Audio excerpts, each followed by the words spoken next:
For today's meeting, I'm going to be discussing Southwest Airlines and how our financial ratios look in comparison to the industry's average of passenger air transportations. I like to preface this with the fact that these numbers are from the COVID pandemic, and as we all know, the airline industry was heavily affected by this. To begin with, I'd like to introduce the topic of financial ratios and how important they are. Ratios are commonly adopted practices used by companies, accountants, and investors. Financial ratios are proven to be extremely beneficial for a number of reasons, one of which being it is a quick means to determine a company's financial standing. Another important function of financial ratios is that you can use them to compare your own business to others similar in the industry. Determining whether or not your company is growing is another valuable purpose for using financial ratios. Similar to how you can use financial ratios in order to tell if your company is growing, you can also use these ratios to see if your company is regressing. Once you have completed calculating the financial ratios, you can then use them to help identify strengths and weaknesses found in the company. This being said, they can help people in management to make business decisions such as buying and selling equipment and property, as well as if they need to keep more or less inventory. Next, I'll be discussing liquidity. Southwest Airlines has a current ratio of 1.97, which is good because it implies that the company has more current assets than current liabilities. Any current ratio greater than 1 is typically considered to be a better current ratio. This being said, Southwest has enough assets to pay off any obligations.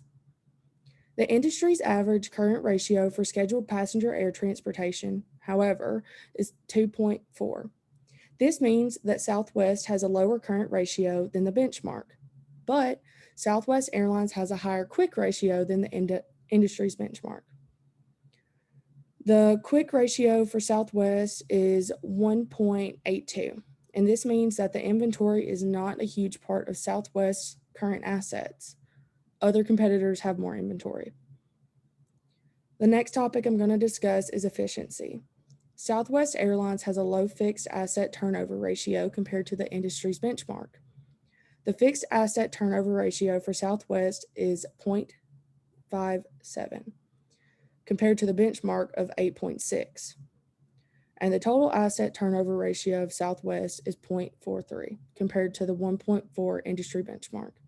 This being said, Southwest is not utilizing all their assets as efficiently as their competitors, and they should either decrease the amount of assets they have or increase their sales.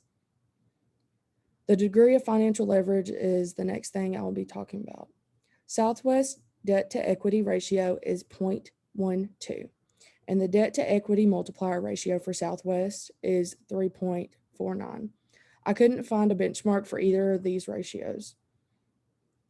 How well the interest expenses are covered by Southwest Airlines is that Southwest has a times interest earned ratio of 3.69 compared to the benchmark of 7.6. This shows that the Southwest Airlines can not meet their interest payments and be able to take on additional debt with ease. Southwest has a pre-tax profit margin of 8.39, while the benchmark is -3. This goes to show how well all the expenses are being contained. This means that Southwest has an advantage over the passenger air transportation industry. This also means that they are able to sell tickets for higher prices while they administer their services at a lower cost. This is an advantage for Southwest because they have a strong reserve compared to others in the industry. In terms of overall profitability, though Southwest is notable in the airline industry, they are not the most profitable compared to the benchmark in the industry. Southwest has an ROA of 3.65 compared to the 7.6 industry benchmark. Thank you.